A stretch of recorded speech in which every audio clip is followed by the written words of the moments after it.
Mutiara Hikmah Official, menyingkap hikmah di balik sunnah.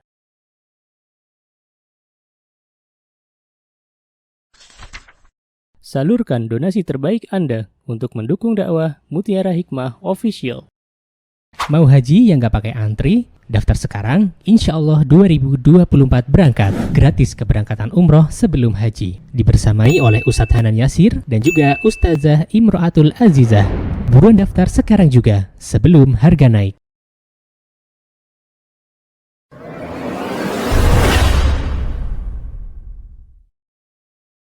Baik teman-teman yang saya cintai karena Allah, hari ini insya Allah kita akan belajar mengenal lebih dekat dengan ibunda kita, yaitu ibunda Ummu Habibah. Ya, nanti kita insya Allah bisa belajar lebih detail siapa sesungguhnya Ummu Habibah ini. Dan saya kira teman-teman pernah belajar juga, pernah mengenal siapa sebenarnya ibunda Ummu Habibah.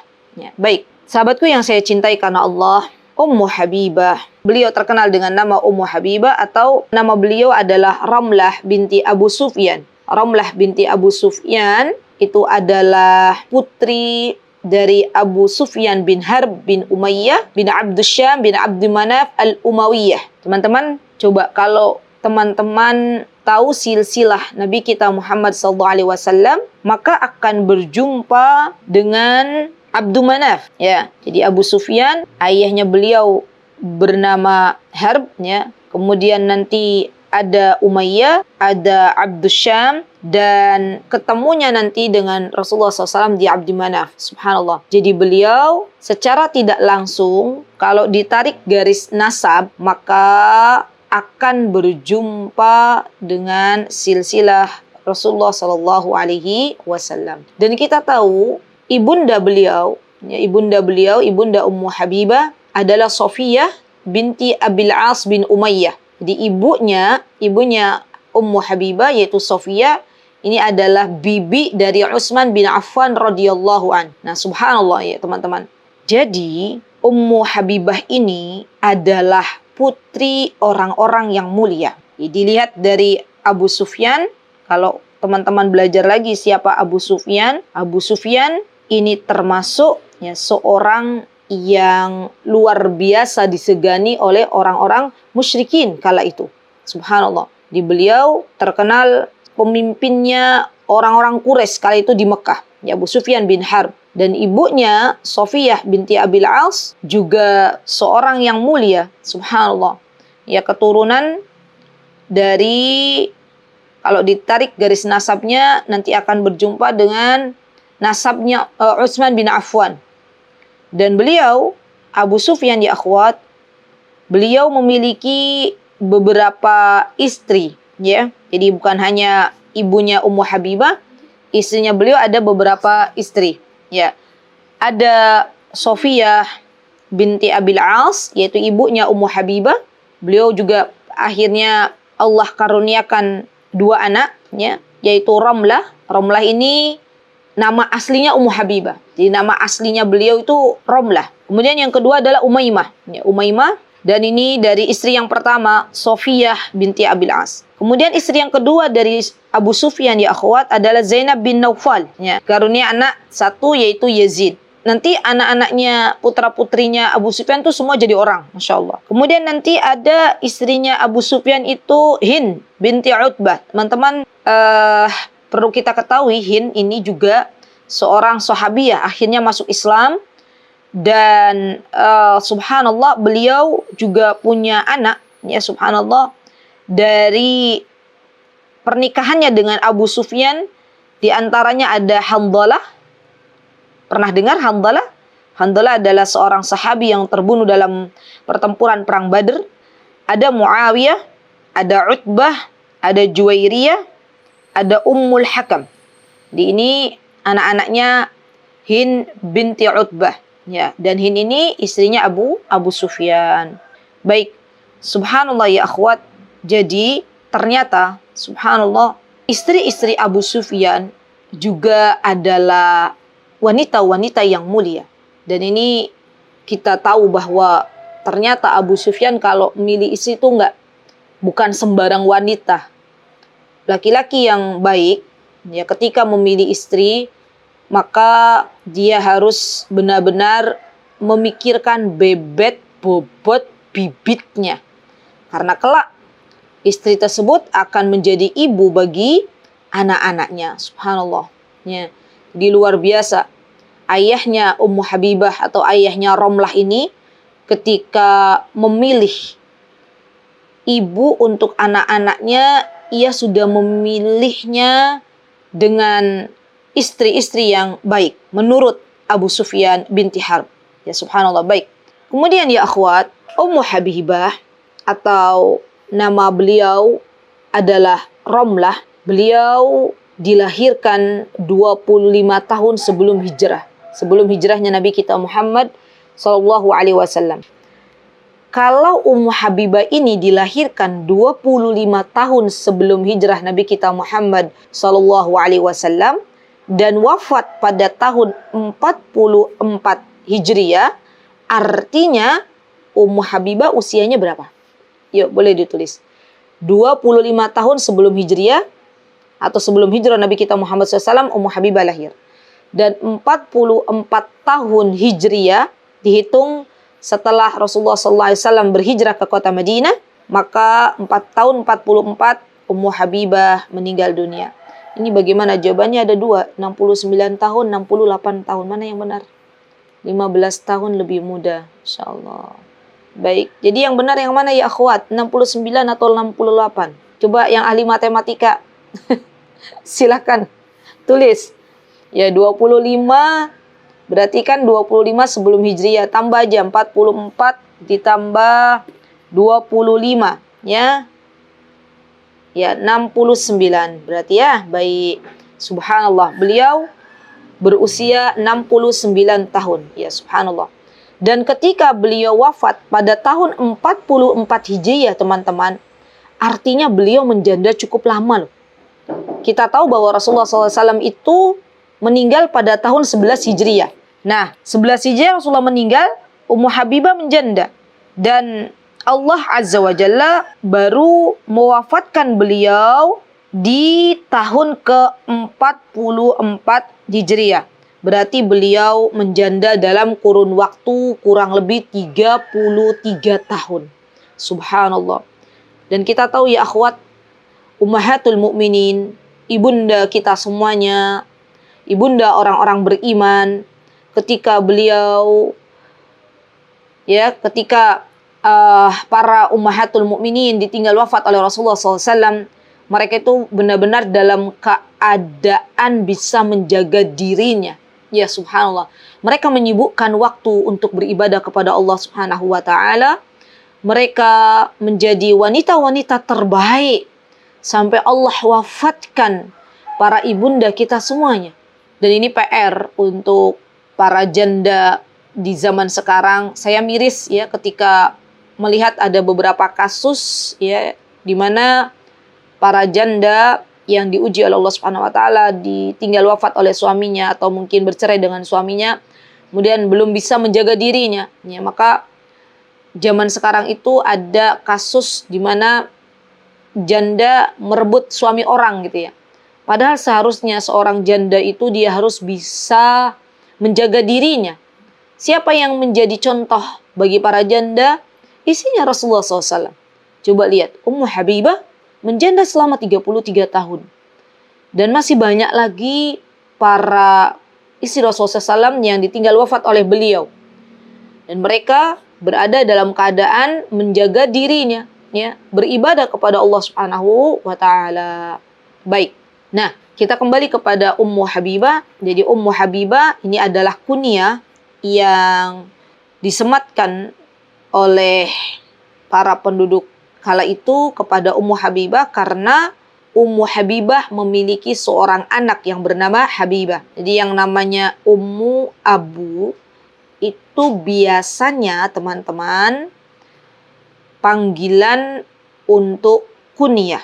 Jadi siapa putranya atau ada yang mengatakan putrinya juga boleh. maka disematkanlah ummu siapa. Jadi kalau teman-teman punya anak ya, punya anak namanya Muhammad, maka panggilannya Ummu Muhammad. Ya. Nah, Ummu Habibah juga sama. Beliau punya seorang anak yang bernama Habibah, maka beliau terkenal dengan Ummu Habibah. Ummu Habibah ini ya teman-teman, beliau awal berhijrah. Jadi beliau nanti subhanallah hidup di 2 kota ya, atau bahkan mungkin yang hijrah pertama ini bukan lagi di Saudi Arabia, namun beliau berhijrah bersama suaminya yaitu Ubaidillah bin Jahsh radhiyallahu an. Zaman dulu kala Ubaidillah adalah seorang sahabat Nabi kita Muhammad sallallahu alaihi wasallam. Beliau menuju Habasyah, ya menuju Habasyah, dan kita tahu subhanallah dulu kenapa orang-orang itu atau para sahabat Nabi kita Muhammad sallallahu alaihi wasallam berhijrah ke Habasyah, karena memang pada waktu para sahabat Rasulullah SAW ya, masuk Islam, kemudian setelah itu terjadilah banyak penyiksaan di kota Mekah, dan Rasulullah SAW melihat ya ada raja yang adil yaitu Najasyi, subhanallah, maka beliau memerintahkan para sahabat beliau untuk berhijrah ke Najasyi atau ke Habasyah. Dan ini teman-teman subhanallah, ya subhanallah, orang-orang yang berhijrah ke Habasyah ini adalah orang-orang yang benar-benar mencintai Allah dan Rasulnya. Siapa yang tidak bersedih ya, meninggalkan kota kelahirannya? Siapa yang tidak bersedih harus meninggalkan orang tuanya? Siapa yang tidak bersedih harus meninggalkan karib kerabatnya? Hanya orang-orang yang berjuang karena Allah yang bisa ya meninggalkan tanah kelahirannya, yang bisa meninggalkan karib kerabatnya, yang bisa meninggalkan orang tuanya dengan tujuan meraih ridhonya Allah subhanahu wa ta'ala. Jadi subhanallah, orang-orang yang berdakwah atau orang-orang yang berhijrah, yaitu adalah hamba-hamba pilihannya Allah subhanahu wa ta'ala.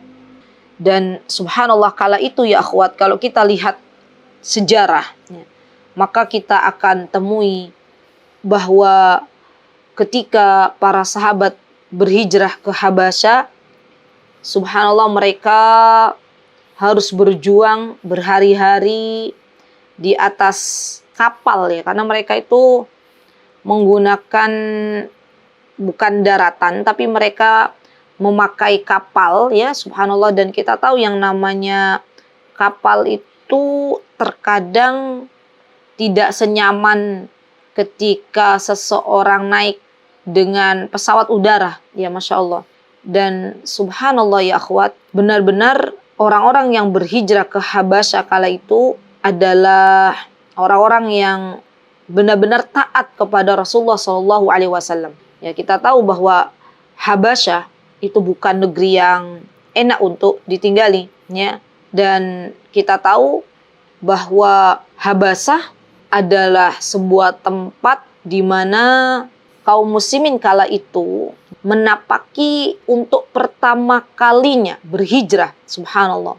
Dan Rasulullah SAW kalau bukan karena perintah dari Allah Subhanahu Wa Taala, maka Rasulullah SAW tidak akan menyuruh para sahabatnya untuk berhijrah ke Habasyah. Atau kalau teman-teman kenal, hari ini namanya Ethiopia. Ya, Ethiopia, kita tahu bahwa di sana dari iklimnya saja luar biasa ya, sangat-sangat panas ya. Belum lagi dari air yang susah didapatkan ya, subhanallah. Dan para sahabat ini subhanallah ketika berhijrah ke Habasyah teman-teman, mereka tidak membawa harta mereka, hanya sebagian saja, karena memang yang namanya kapal itu kan tidak bisa mengangkut banyak barang ya teman-teman. Jadi dulu para sahabat itu menyewa kapal ya untuk pergi ke Habasyah, subhanallah. Dan kita tahu subhanallah ya akhwat, ketika mereka berangkat ke Habasyah ya, mereka berangkat karena terusir dari kampung halamannya, subhanallah. Dan Ummu Habibah termasuk seorang sahabiah yang ikut berangkat ke Habasyah bersama suami tercintanya yaitu Ubaidullah. Nah, teman-teman yang saya cintai karena Allah Subhanahu wa taala, ketika mereka sampai di Habasyah, berjumpalah para sahabiah ini dengan seorang raja yang terkenal dengan panggilannya Najasyi. Ya, jadi Najasyi ini bukan namanya, tapi panggilan yang biasa disematkan untuk raja-raja Habasyah. Sekali lagi ya teman-teman, perlu diketahui bahwa yang namanya Najasyi ini bukan nama rajanya, tapi ini adalah panggilan yang biasa disematkan untuk raja-raja Habasyah. Sebagaimana Fir'aun adalah panggilan yang disematkan untuk raja-raja Mesir. Ya. Nah, dulu pada waktu para sahabat atau sahabiah mereka berhijrah ke Habasyah, subhanallah, Najasyi yang kala itu memimpin adalah seorang yang adil. Dan teman-teman tahu, ketika kaum muslimin berhijrah ke Habasyah, orang-orang kafir tidak membiarkannya begitu saja. Mereka mulai ngompor-ngomporin, ya bahasanya apa? Mereka mulai nego dengan Najasyi, berusaha memfitnah Najasyi ya, untuk menyerahkan kembali kaum muslimin yang datang ke negerinya. Namun subhanallah, apa yang dikatakan Najasyi kala itu? Kata Najasyi, demi Allah aku tidak akan menyerahkan kaum muslimin kepada kalian. Ya, jadi mereka mengutus para pembesar kaum Quraisy, mereka mengutus ya utusan mereka, di antaranya adalah Abdullah bin Abu Rabi'ah dan Amr bin As kala itu, untuk menemui Najasyi. Dan waktu Amr bin As sebelum masuk Islam, nanti Amr bin As masuk Islam ya akhwat, ya ingin meminta kepada Najasyi agar mengembalikan kaum muslimin yang sudah berhijrah ke Habasyah, dikembalikan ke kota Mekah. Namun Najasyi menolaknya. Kata beliau, saya tidak akan mengembalikan kaum muslimin kepada kalian berdua, yaitu kepada Abdullah bin Abu Rabi'ah dan Amr bin As, sebelum saya bertanya kepada kaum muslimin. Ya, maka subhanallah, beliau ketika itu memanggil salah satu di antara kaum muslimin, yakni Ja'far bin Abu Talib. Ya, siapa Ja'far ini teman-teman? Ja'far adalah sepupunya Rasulullah Sallallahu Alaihi Wasallam. Di kala itu Najasyi bertanya kepada Ja'far bin Abu Talib, ya, karena waktu Amr bin As ya, mengatakan kepada Najasyi, kata Amr bin As, wahai raja, mereka para kaum muslimin yang datang kepadamu, mereka adalah orang-orang yang telah meninggalkan keluarganya dan memecah belah keluarganya. Subhanallah, Najasyi tidak percaya begitu saja sebelum mendengar apa yang dikatakan oleh Ja'far bin Abu Talib. Apa yang dikatakan oleh Ja'far bin Abu Talib teman-teman kala itu? Kata beliau, wahai raja, ya, kata beliau dulu, kata Ja'far, kami itu adalah orang-orang jahiliyah. Kami biasa menyembah berhala, memakan bangkai, ya, berzina, memutuskan tali kerabat, menyakiti tetangga, yang kuat memangsa yang lemah. Hingga kemudian Allah mengutus seorang Rasul dari kalangan kami sendiri. Yang kami tahu Rasul tersebut adalah seorang yang jujur, seorang yang tinggi nasabnya, seorang yang amanah, subhanallah. Dan kemudian kami menyembah Rabb kami yang menciptakan kami, dan kami meninggalkan berhala-berhala yang tidak membawa manfaat sedikit pun. Subhanallah. Allahu Akbar. Najasyi kala itu teman-teman terenyuh dengan perkataannya Ja'far. Subhanallah. Kemudian setelah itu kata Najasyi, ini penting bagi kita untuk kita pelajari karena ini bagian dari hijrah ke Habasyah teman-teman. Dan ini nanti berkaitan dengan Ummu Habibah. Kenapa Ummu Habibah itu akhirnya beliau mau pergi? Karena memang Najasyi ini seorang yang adil gitu, seorang yang bijaksana. Ya. Dan ketika itu Najasyi juga meminta kepada Ja'far, ya bagaimana kalau kau bacakan atau kalau engkau membacakan sedikit saja ya isi dari kandungan Al-Quran. Maka kemudian Ja'far kali itu membacakan surah Maryam teman-teman. Dan subhanallah, Saya ketika menjelaskan beberapa kali tentang peristiwa Najasyi itu merinding duluan. Orang yang hatinya itu lurus, hanif, ya, maka ketika dibacakan ayat-ayatnya Allah, ia akan menangis. Ia akan bergetar, subhanallah. Begitu pula dengan Najasyi. Najasyi ketika Ja'far membacakan surah Maryam, maka Najasyi meneteskan air mata hingga membasahi jenggotnya, subhanallah. Allahu Akbar, Allahu Akbar, Allahu Akbar. Dan beliau berkata, Najasyi berkata, sungguh ini yang dibawa oleh Isa, ya, dan bersumber dari lentera yang sama, ya, subhanallah.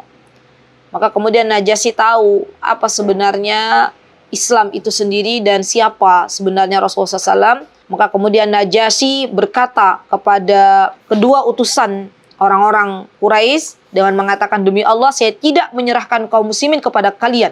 Subhanallah. Allahu Akbar. Alhamdulillah Allah yang telah menolong kaum muslimin, ya, dari tuduhan-tuduhan fitnah keji kaum musyrikin, dan akhirnya kaum muslimin hidup dalam keadaan aman di negeri Habasyah.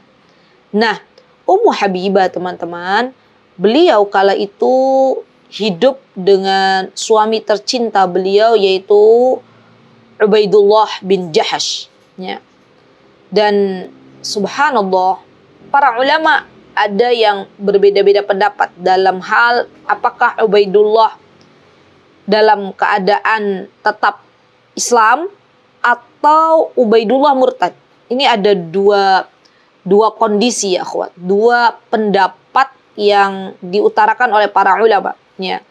Kalau yang mengatakan bahwa Ubaidullah ini tetap menjadi seorang yang beriman, ya, menjadi muslim, mereka mengambil, ya, dari beberapa sumber. Dan juga ada yang mengatakan bahwa Ubaidullah ini akhirnya murtad, ya, kembali kepada agama sebelum ia memeluk Islam, ya. Dan ketika Ubaidullah murtad, maka Ummu Habibah akhirnya harus menjanda, ya, subhanallah. Nah, teman-teman yang saya cintai karena Allah, Ummu Habibah, ya, ketika kalau kita mengambil sebuah pendapat bahwa Ubaidullah akhirnya murtad, maka waktu itu bisa dibayangkan enggak, Ummu Habibah berada dalam keadaan yang sangat-sangat sedih, ya. Berpisah dengan suami tercintanya, tinggal di negeri asing dan jauh dari sanak saudara, ya kan? Dan beliau dalam keadaan mengasuh putri tercintanya yaitu Habibah. Jadi double-double, ya, penderitaannya. Dan disinilah Allah sedang menguji Ummu Habibah.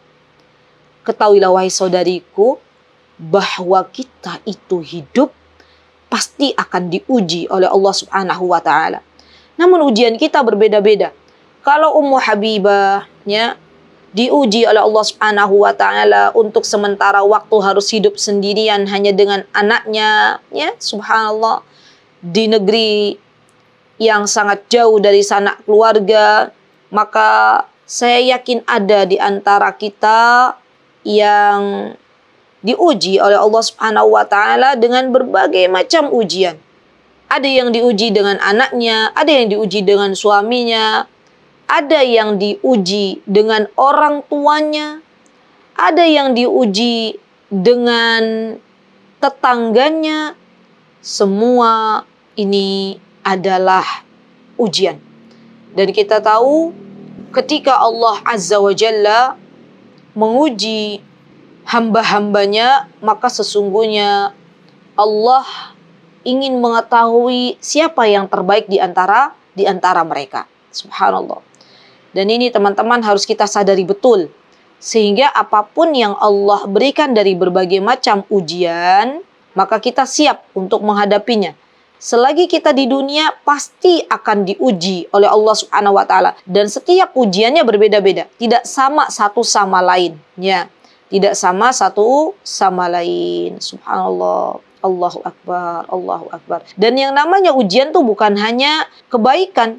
Terkadang sesuatu yang tidak kita harapkan, ya, dari sebuah keburukan itu juga ujian. Apa kata Allah Subhanahu wa taala? Kullu nafsin dha'iqatul maut wa nabluukum bisyarri wal khair Wa nabluukum bisyarri wal khairi fitnah wa ilaina turja'un.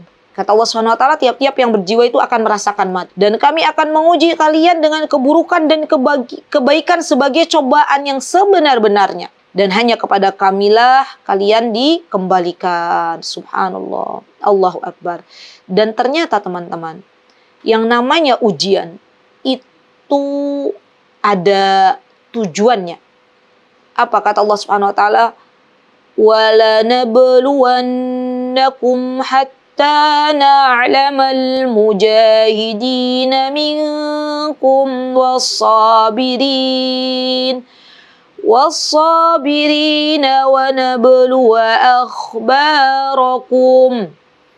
Lihat, kata Allah, dan sesungguhnya kami itu akan benar-benar menguji kamu agar kami mengetahui orang-orang yang berjihad dan yang bersabar di antara kamu, dan agar kami menyatakan baik buruknya keadaanmu. Subhanallah ya akhwat. Jadi Allah itu ingin melihat seberapa sabar kita dengan ujian yang Allah berikan. Sampai kapan kita sabar teman-teman? Sampai Allah wafatkan kita.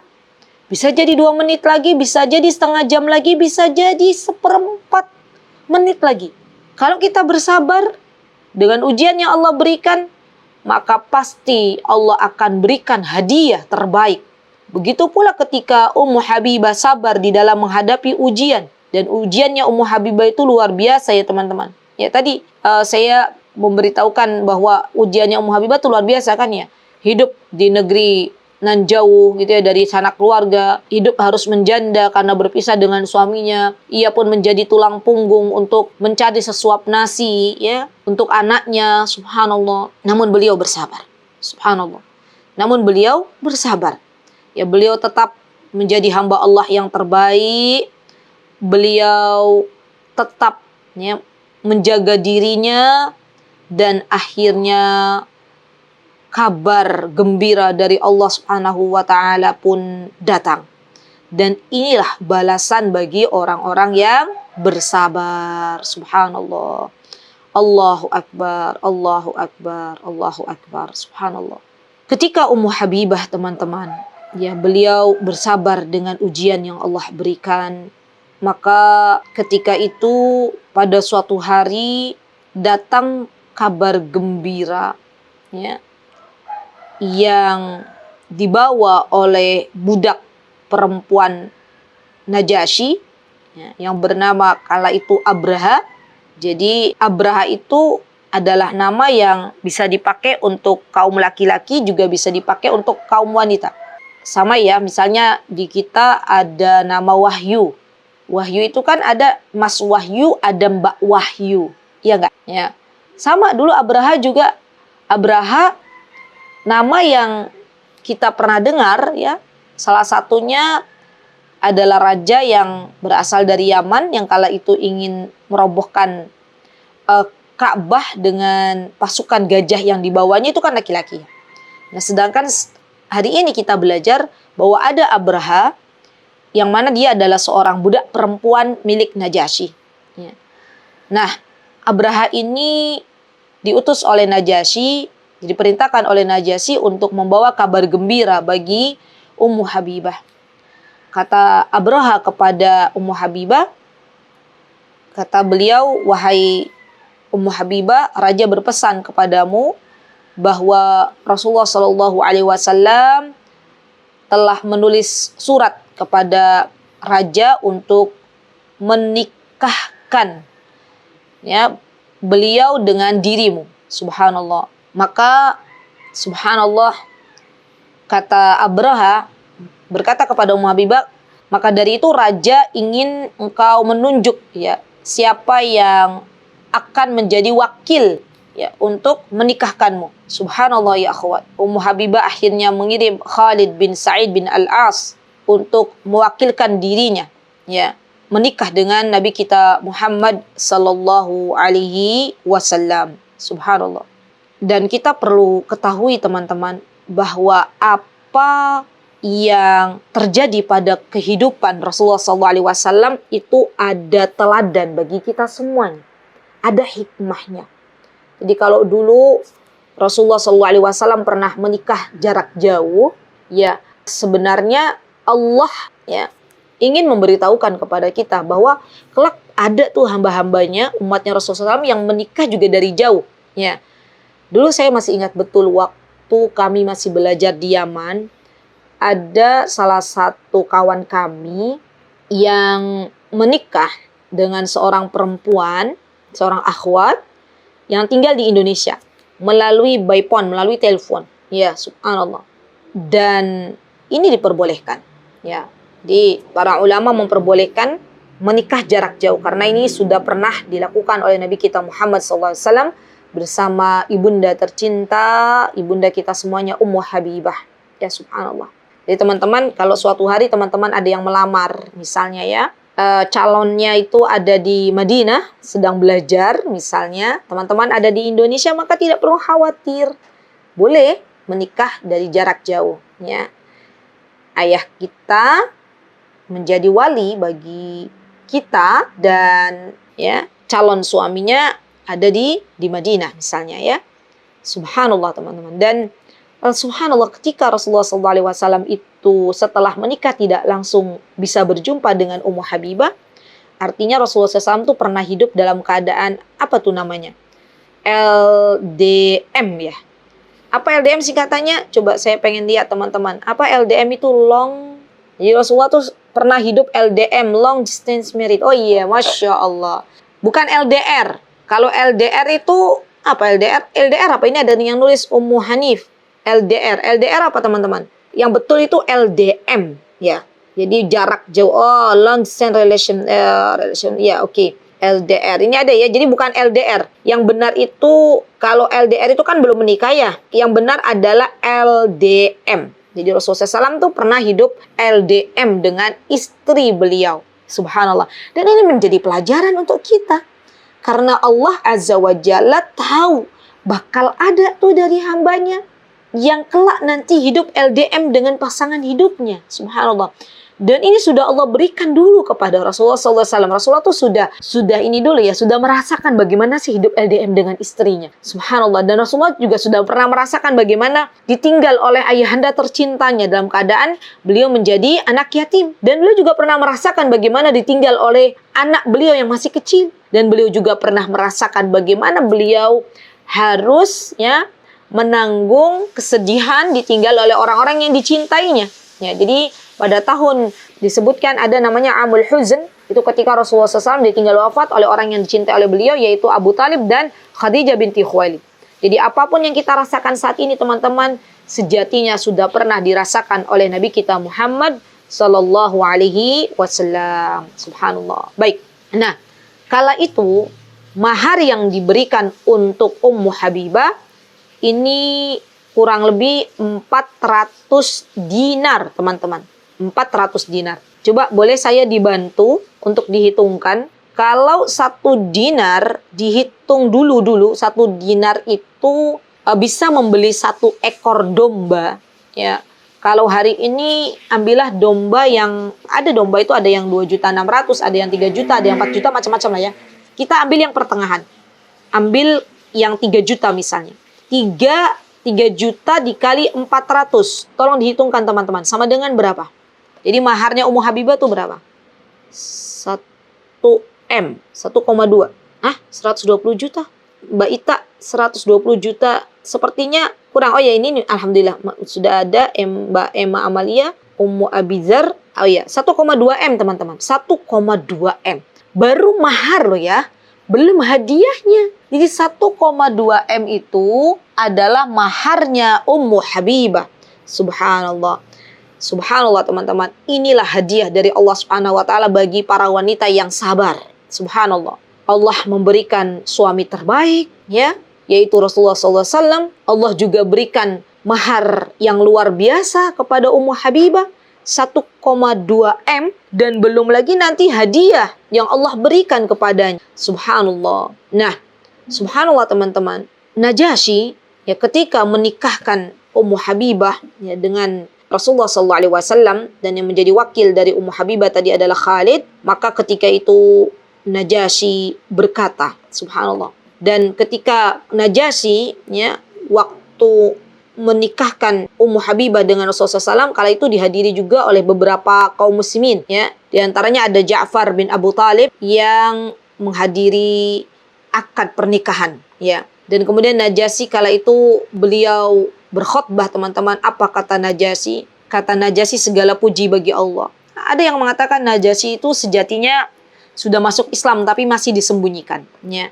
Jadi kata Najasyi, segala puji bagi Allah Sang Maharaja, Maha Pemberi Keselamatan, Maha Memberi Keamanan, Maha Kuat, Maha Perkasa. Kemudian Najasyi mengatakan, aku bersaksi tidak ada sesembahan yang benar kecuali Allah, dan Muhammad adalah hamba dan utusannya.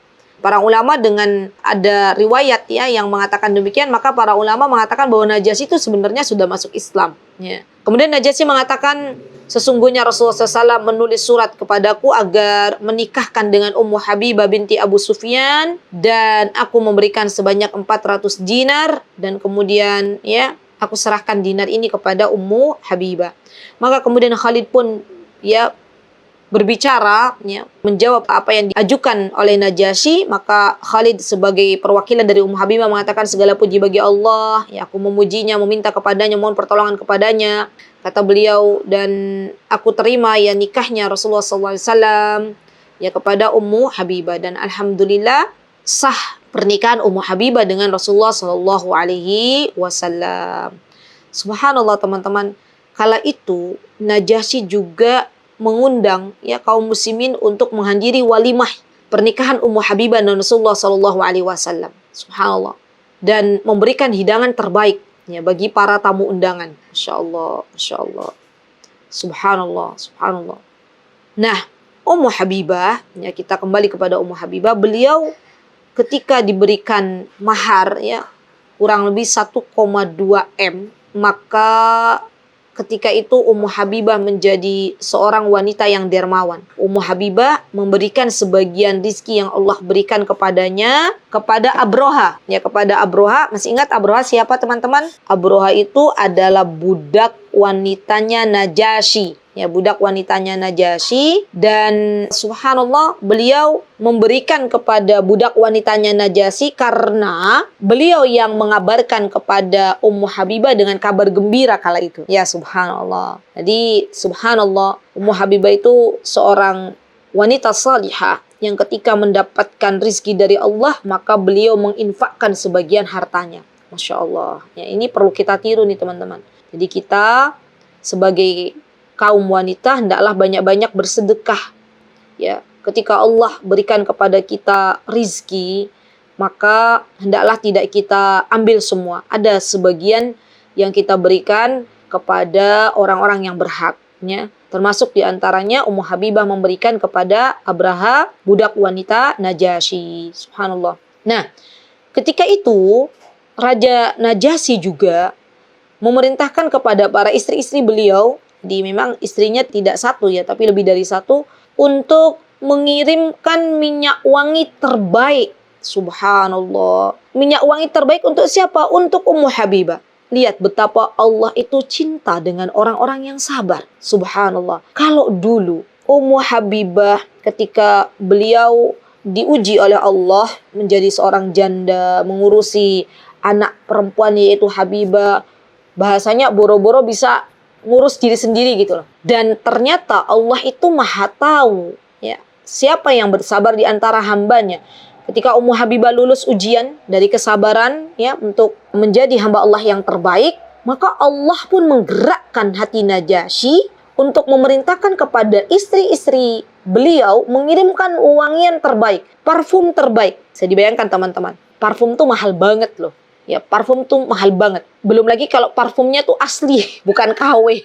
Ya, ada di antara parfum yang diberikan oleh istri-istri Najasyi ada gaharu, ya ada, dan gaharu ini parfum yang teman-teman kalau pas lagi umroh, ya boleh kok kita masuk ke toko parfum dan kita tanya kayak mana sih. Kita sama suami kita tanya misalnya, kayak mana wanginya gaharu itu gitu ya. Masya Allah wanginya luar biasa dan itu mahal teman-teman. Saya kemarin sempat ketika Allah berikan kesempatan untuk Ramadan di kota Mekah.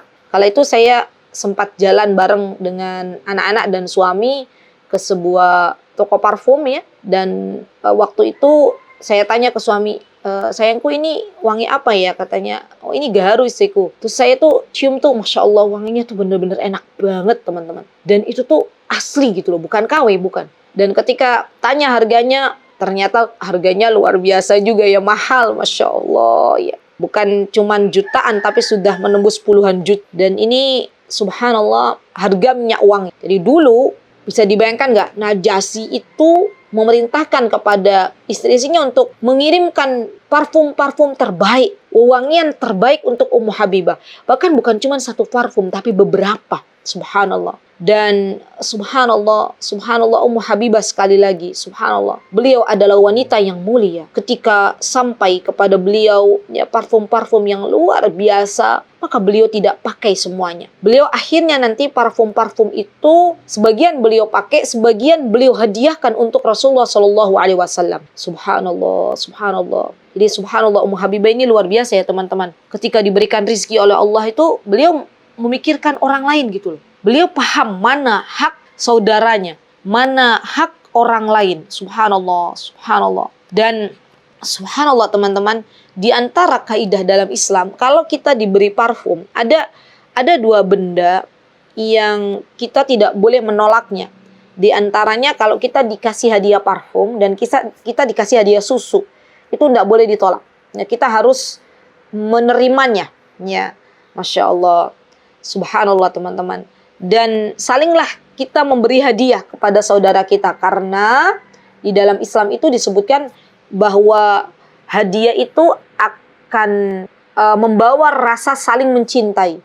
Tahadu tahabu. Kata Rasulullah SAW, salinglah beri hadiah di antara kalian, maka kalian akan menjadi orang yang saling mencintai. Allah yang menyatukan hati setiap hambanya. Ya. Yuk mulai sekarang yang belum memberikan hadiah kepada saudaranya, yuk kita berikan ya. Maka Allah akan jadikan hati kita satu sama lain saling terpaut untuk saling mencintai karena Allah Subhanahu wa taala. Subhanallah. Baik, subhanallah teman-teman. Nah, oh ya, saya ada yang alhamdulillah Allah ingatkan. Kalau kita tilik kenapa Rasulullah SAW itu benar-benar memuliakan Ummu Habibah, teman-teman. Kenapa Rasulullah SAW itu menikahi Ummu Habibah? Apakah karena hanya kasihan kepada Ummu Habibah? Ya, karena beliau menjanda hidup di negeri orang? Atau apakah karena Ummu Habibah adalah seorang wanita yang cantik? Namun ternyata faktor utama Rasulullah SAW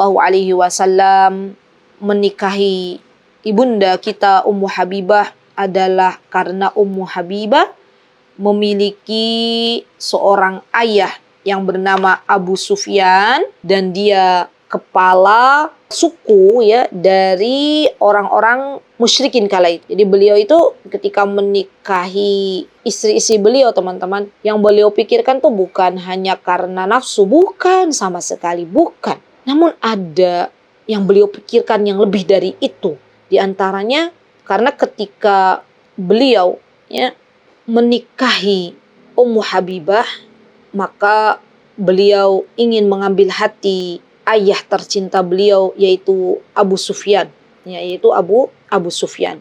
Ya, subhanallah. Dan benar ternyata setelah Rasulullah Shallallahu Alaihi Wasallam menikahi Ummu Habibah, Abu Sufyan pun mulai respect kepada Rasulullah Shallallahu Alaihi Wasallam. Subhanallah. Ya, Abu Sufyan sampai-sampai mengatakan bahwa Muhammad adalah seseorang yang tidak pernah mengecewakan. Lihat, kapan itu Abu Sufyan mengatakan hal tersebut? Setelah Rasulullah SAW menikahi putri tercintanya, yaitu Habibah, Ummu Habibah. Subhanallah. Dan akhirnya ya teman-teman, di kehidupan Abu Sufyan, akhirnya Allah bukakan pintu hidayah. Abu Sufyan masuk Islam. Subhanallah. Jadi begitulah orang-orang solih, ya caranya orang-orang solih ketika ingin menaklukkan suatu kaum. Saya ingat betul dulu saya tuh punya seorang syekh Yang mana Syekh ini beliau punya 3 istri, dari istri pertamanya ada 11 anak gitu ya. Dan di antara putra-putri beliau tuh ada yang beliau nikahkan, di antara putranya beliau dengan salah satu putri kepala suku Badui ya. Dan kalau kita lihat ya subhanallah, ternyata setelah Syekh itu menikahkan putra tercinta beliau dengan salah satu putri kepala kabilah atau kepala suku yang ada di tempat kami belajar, ketika itu subhanallah dakwah sunnah mulai merambat dengan cepat. Subhanallah, subhanallah ya akhwat. Jadi kami tuh melihat dampak atau efek dari setelah Syekh memberikan putra tercintanya untuk dinikahkan dengan salah satu putri pemimpin kabilah di tempat kami belajar. Masya Allah. Jadi subhanallah, yang dipikirkan oleh orang-orang berilmu, yang dipikirkan oleh orang-orang soleh itu bukan hanya sebatas nafsu, bukan sama sekali. Tapi lebih dari itu. Apa efek yang akan didapatkan misalnya setelah saya menikahkan putra saya? Ternyata di antara yang mereka pikirkan adalah dakwah Islam ini. Subhanallah. Dan subhanallah ya akhwatnya, ketika Abu Sufyan akhirnya masuk Islam, maka para pengikut Abu Sufyan yang kala itu membenci Rasulullah SAW akhirnya masuk Islam juga. Subhanallah, subhanallah, Allahu Akbar, Allahu Akbar. Jadi subhanallah ya akhwat, jadi pernikahan Ummu Habibah dengan Rasulullah SAW itu bukan hanya pernikahan yang hanya mengandalkan kasihan gitu, rasa belas kasihan Rasulullah SAW kepada Ummu Habibah, tapi lebih dari itu karena beliau tahu bahwa ayahnya Ummu Habibah yang bernama Abu Sufyan, subhanallah, beliau adalah orang terkemuka di kalangan kaumnya. Subhanallah, subhanallah. Baik, teman-teman yang saya cintai karena Allah Subhanahu wa taala, setelah kita tahu bahwa Ummu Habibah adalah wanita yang mulia dan Rasulullah SAW menikahi Ummu Habibah ya dengan memuliakan beliau ya Masya Allah. Akhirnya tibalah saat Ummu Habibah berjumpa dengan kekasihnya yaitu Rasulullah SAW. Subhanallah. Dan ini suatu hal yang bahagia ya, kegembiraan yang dimiliki oleh Ummu Habibah manakala bisa berjumpa dengan suami tercinta beliau yaitu baginda Nabi kita Muhammad SAW. Subhanallah. Dan Ummu Habibah pun ya ketika berjumpa dengan Rasulullah SAW, beliau yang menceritakan ya, proses lamaran dari awal sampai akhir ya, dan Rasulullah SAW beliau mendengarkan ya, kisah yang dibawakan oleh istrinya dengan menjadi pendengar yang baik ya subhanallah. Bahkan waktu itu Abraha, budak wanita Najasyi, sempat menitipkan salam ya kepada Ummu Habibah untuk Rasulullah SAW. Dan Ummu Habibah pun menyampaikan salam Abraha kepada Rasulullah SAW. Kemudian Rasulullah menjawab, waalaikumsalam warahmatullahi wabarakatuh. Subhanallah. Ini beliau membalas salam budak wanita Najasyi yang bernama Abraha. Subhanallah. Allahu Akbar. Subhanallah. Nah, teman-teman yang saya cintai karena Allah, masuklah ya Ummu Habibah ke dalam keluarga Nabi ya, dan beliau subhanallah teman-teman menjadi seorang istri yang sangat-sangat mencintai Rasulullah SAW ya. Ummu Habibah radhiyallahu anha, beliau pernah bercerita, apa kata beliau? Ya Rasulullah, wahai Rasulullah, ankih ukhti binta Abi Sufyan. Kata Ummu Habibah, ya Rasulullah, nikahilah saudara perempuanku, anak perempuan Abu Sufyan. Ya. Kemudian Rasulullah mengatakan, awatuhibbina dzalik, kepada Ummu Habibah. Wahai Ummu Habibah, apakah engkau senang dengan hal itu? Ya. Kemudian kata Ummu Habibah, na'am, ya saya senang ya Rasulullah. Lastu laka bimukhliyatin wa ahabbu man syarakani fi khairin ukhti. Subhanallah. Kemudian Ummu Habibah mengatakan, aku tuh tidak hanya ingin menjadi istrimu, tapi aku juga ingin saudara perempuanku memperoleh kebaikan dari apa yang telah aku rasakan. Masya Allah. Masya Allah. Subhanallah ya teman-teman. Jadi Ummu Habibah itu termasuk ya teladan yang bisa kita ambil dari beliau tadi. Termasuk wanita yang peduli dengan saudara-saudaranya. Termasuk wanita yang memberikan sebagian rizki yang Allah berikan kepadanya untuk disedekahkan. Dan beliau juga ternyata termasuk wanita yang peduli dengan saudara kandungnya. Jadi wanita-wanita terbaik itu teman-teman, ya, muslimah-muslimah terbaik itu bukan muslimah yang hanya memikirkan kebahagiaan untuk dirinya. Tapi ternyata muslimah yang terbaik adalah muslimah yang juga memikirkan kebahagiaan untuk saudaranya. Subhanallah. Karena sejatinya kita semuanya adalah bersaudara. Dan kita mencintai saudara kita apa-apa yang kita cintai untuk diri kita. Begitu ya kata Rasulullah SAW. Dan Ummu Habibah telah membuktikannya. Jadi Ummu Habibah berkata kepada Rasulullah SAW, ya Rasulullah, sebagaimana saya itu saat ini merasa bahagia dengan menjadi istrimu untuk mendampingi engkau, maka saya pun ingin saudara kandungku juga memperoleh kebahagiaan dan merasakan apa yang saya rasakan. Begitulah kiranya ya. Ummu Habibah berkata kepada Rasulullah SAW. Namun Rasulullah SAW mengatakan, ya subhanallah, kata beliau, inna dzalika la yahillu li. Wahai Ummu Habibah, sesungguhnya seseorang itu tidak boleh menikahi saudara kandung perempuan yang telah menjadi istrinya. Jadi dalam Islam tuh teman-teman, yang namanya laki-laki itu tidak boleh menikahi kakak beradik, ya saudara kandung. Kalau kakak beradik itu masih hidup, ini kaidah. Tapi kalau salah satu di antara mereka sudah meninggal dunia, maka diperbolehkan. Contohnya siapa? Utsman bin Affan radhiyallahu anhu. Beliau pernah menikah dengan Ruqayyah, putri Rasulullah SAW. Dan ketika Ruqayyah meninggal dunia pada tahun 2 Hijriah, ya, maka kemudian Utsman pun sempat menduda. Dan kala itu Umar bin Khattab pernah menawarkan Utsman dengan putri beliau, yakni Hafsah, sebelum Hafsah menikah dengan Rasulullah SAW. Namun Utsman belum memberikan jawaban kala itu karena memang Utsman masih ingin menjadi menantunya Rasulullah SAW. Ya. Dan akhirnya Allah takdirkan Utsman untuk menikah kembali dengan putri Rasulullah SAW, adiknya Ruqayyah yang bernama Ummi Kulsum. Ya. Dan ini diperbolehkan. Yang tidak diperbolehkan manakala kakak beradik itu masih hidup. Dan ini tidak diperbolehkan. Jadi Ummu Habibah ketika meminta kepada Rasulullah SAW untuk menikahi saudara kandungnya, maka Rasulullah SAW mengatakan itu tidak diperbolehkan di dalam Islam. Baik, qultu, ya, kemudian kata Ummu Habibah, saya berkata. Apa yang dikatakan oleh Ummu Habibah? Fa inna nuhaddisu annaka turidu an tunkiha binta Abi Salamah. Kemudian kata Ummu Habibah, ya, ia berkata, ya Rasulullah, kami mendengar berita bahwa engkau ingin menikahi anak perempuan Abu Salamah. Maka Rasulullah terkejut. Kata beliau, binta Ummi Salamah. Kata beliau, anak perempuan Ummu Salamah. Maka kata Ummu Habibah, na'am, ya, saya pernah mendengar kabar itu ya Rasulullah. Coba lihat apa jawaban Rasulullah SAW. Kata beliau, lau annaha lam takun rabibati fi hajri ma hallat li. Innaha labnatu akhi min ar-radha'ah arda'atni wa Aba Salamah Suwaibah fala ta'ridna ala banatikunna wala akhwatikun.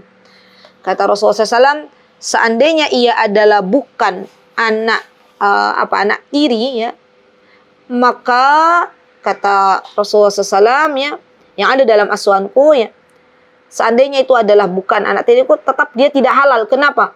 Karena perlu diketahui ya teman-teman, Abu Salamah itu adalah saudara Rasulullah Shallallahu Alaihi Wasallam satu susuan.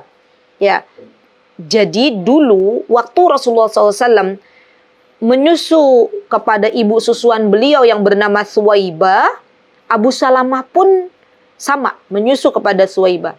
Dan di dalam Islam, yang namanya menikahi anak saudara sesusuan itu tidak diperbolehkan. Saya ingin sedikit cerita teman-teman, bahwa dulu waktu kami belajar, ya, saya dan suami belajar di Yaman itu, dulu menjadi kebiasaan orang-orang sana, kalau punya anak, mereka mencari ibu susuan untuk anaknya. Ya. Dan itu juga yang menjadi kebiasaan di zamannya Rasulullah SAW. Ya, kenapa demikian? Karena ternyata ketika anak kita itu itu disusui oleh seseorang, ya ini saya dapat kabar dari orang Yaman. Katanya maka ada sifat yang Allah turunkan kepada anak susuannya. Anak sulung kami juga punya ibu susuan. Jadi dulu saya ingat betul waktu anak sulung saya lahir di tahun 2005 akhir. Kami menikah, saya dan suami menikah di tahun 2004 awal. Dan kala itu kami menikah di Indonesia. Dia ada beberapa akhwat yang tanya, Ustazah, dulu nikahnya di mana? Di Yaman atau di Indonesia? Dan ada beberapa akhwat yang tanya begini, Ustazah, suami Ustazah orang Yaman ya? Karena mungkin namanya ada Yasirnya gitu. Saya bilang, suami saya orang Indonesia. Kami tuh menikah dulu di Indonesia.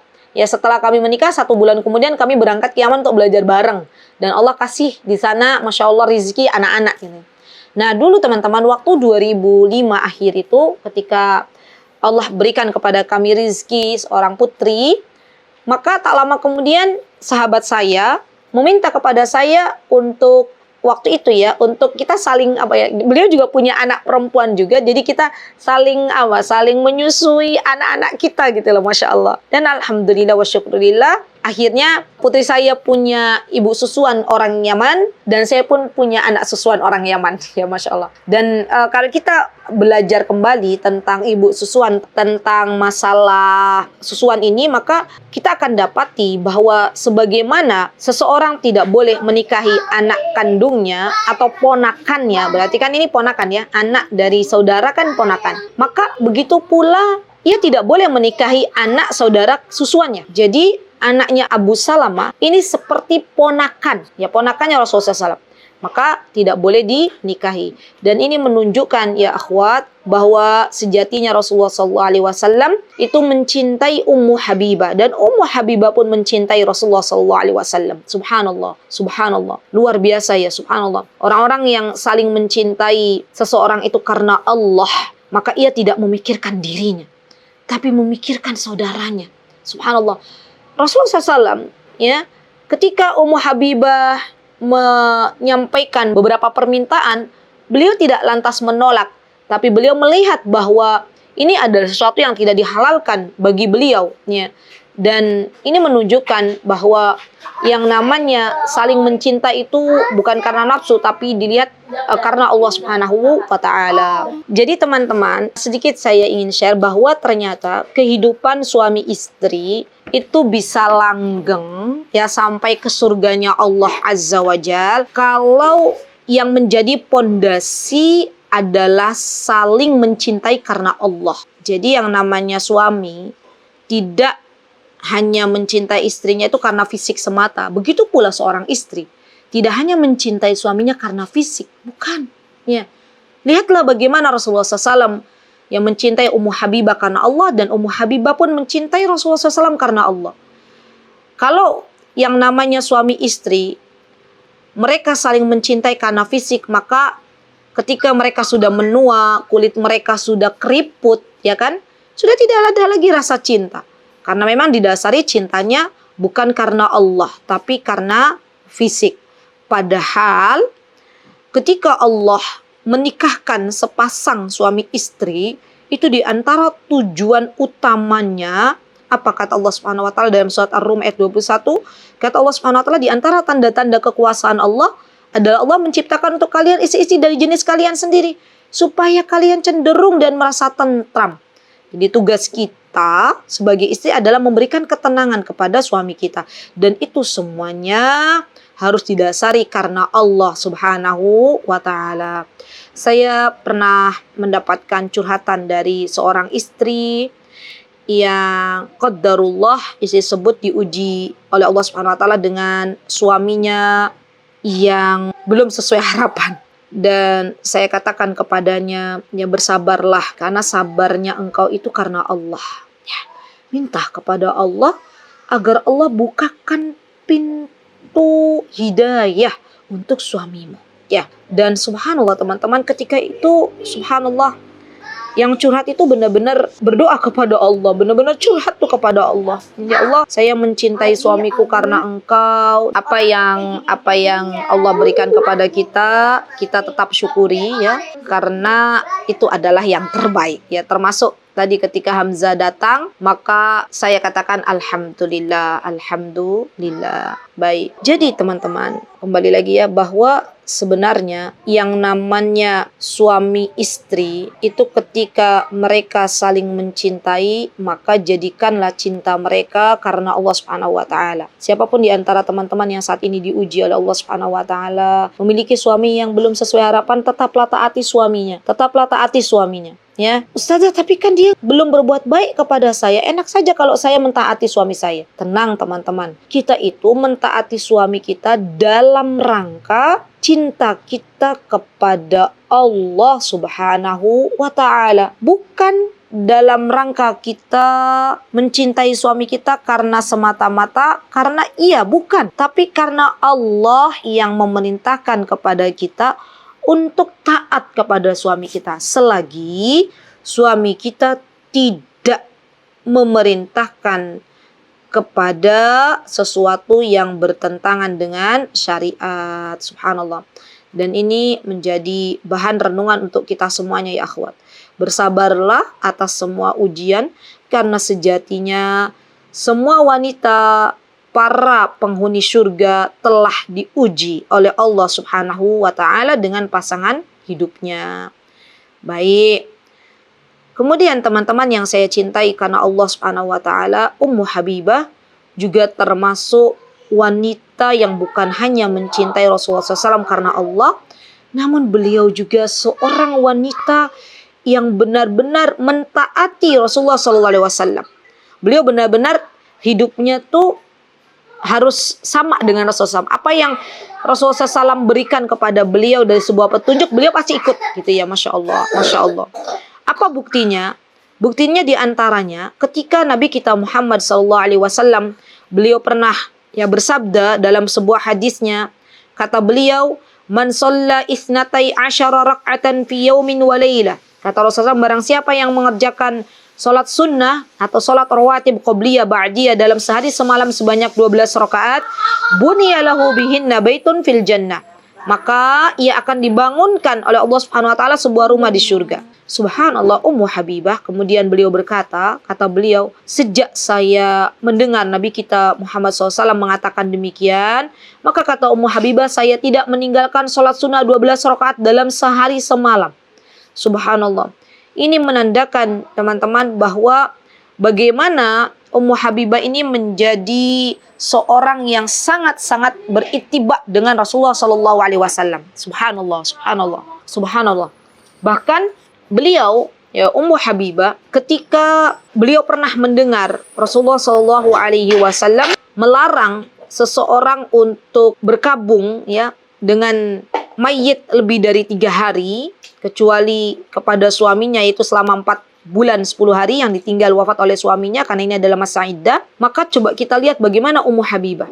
Ummu Habibah ketika tahu ayah tercinta beliau yaitu Abu Sufyan akhirnya masuk Islam teman-teman, meninggal dunia, maka Ummu Habibah pun beliau tidak ingin berkabung lebih lama. Beliau tidak mau berkabung lebih dari 3 hari karena beliau ingin menjadi wanita salihah yang mengikuti Rasulullah SAW. Maka dari itu, teman-teman yang saya cintai karena Allah, kalau kita melihat bagaimana sikap Ummu Habibah dalam berittiba dengan Rasulullah SAW, begitu cintanya beliau dengan Rasulullah SAW, beliau ikuti semua petunjuk Rasulullah SAW, maka kita sebagai muslimah yang kelak ingin berjumpa dengan Ummu Habibah di akhirat, hendaklah kita di dalam kehidupan kita mengikuti apa-apa yang telah dianjurkan oleh Nabi kita Muhammad SAW. Karena itu adalah jalan keselamatan untuk kita semuanya. Kalau kita ingin selamat di dunia dan di akhirat, maka tidak ada jalan lain teman-teman kecuali kita harus mengikuti apa-apa yang telah diberikan atau dijelaskan oleh Nabi kita Muhammad SAW. Dan kita sebagai seorang muslimah, dari mana kita tahu bahwa itu adalah petunjuk Nabi kita Muhammad SAW? Dari kita belajar agama kita. Pesan saya, jangan pernah tinggalkan majlis ilmu, jangan pernah tinggalkan untuk belajar ilmu agama, karena sejatinya ketika kita belajar ilmu agama, kita sedang mengikuti petunjuk, sedang mengamalkan apa-apa yang dibawa oleh Nabi kita Muhammad Sallallahu alaihi wasallam. Subhanallah. Subhanallah. Dan Ummu Habibah teman-teman insyaallah yang terakhir ya adalah seorang wanita yang berhati lapang. Seorang wanita yang berhati bersih. Masya Allah. Allahu Akbar. Allahu Akbar. Beliau tidak ingin ya mengotori hatinya. Bahkan di saat-saat beliau akan meninggal dunia, beliau memanggil Ibunda Aisyah radhiyallahu anha. Dan ini diceritakan oleh Ibunda Aisyah sendiri. Apa kata Ibunda Aisyah, Ummu Habibah ya, pernah memanggilku ketika ia akan meninggal dunia.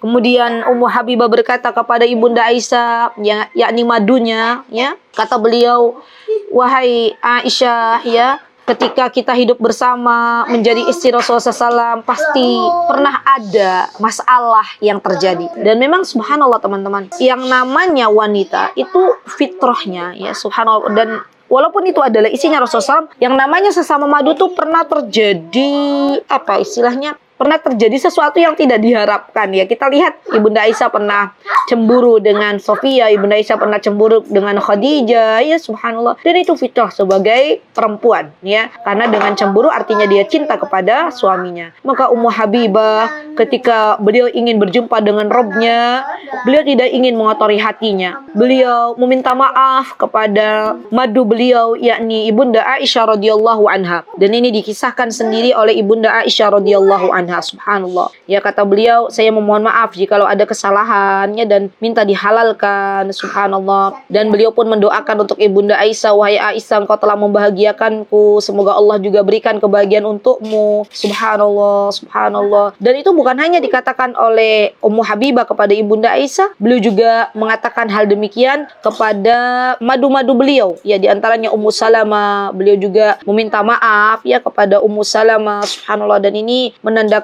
bahwa Ummu Habibah adalah seorang wanita yang berhati bersih. Baik, subhanallah, wallahu ta'ala a'lam ya akhwat. Ya kita alhamdulillah telah belajar bagaimana Ummu Habibah dalam menjalani kehidupannya bersama Rasulullah SAW dan bagaimana beliau menjadi seorang wanita muslimah yang begitu taat kepada Allah dan Rasulnya. Beliau telah memberikan teladan yang baik untuk kaum muslimah di seluruh dunia dan semoga Allah Azza wa Jalla meridhai beliau radhiyallahu anha. Semoga Allah Azza wa Jalla memberikan kesempatan kepada kita semuanya untuk kelak bisa berjumpa dengan Ummu Habibah radhiyallahu anha dan semoga Allah Azza wa Jalla menjadikan kita wanita-wanita salihah, istri-istri salihah yang kelak Allah akan masukkan kita bersama suami tercinta kita, bersama keluarga besar kita ke dalam surga Firdaus tertinggi. Amin. Allahumma amin. Itu yang bisa saya sampaikan dalam kesempatan yang berbahagia ini. Jikalau ada kesalahan datangnya dari saya mohon maaf yang sebesar-besarnya. Jikalau ada kebenaran datangnya dari Allah Subhanahu wa taala, aqulu qouli hadza wastaghfirullah li wa lakum wa akhiru da'wana alhamdulillahi rabbil alamin. Wassalamualaikum warahmatullahi wabarakatuh. Mutiara Hikmah Official, menyingkap hikmah di balik sunnah.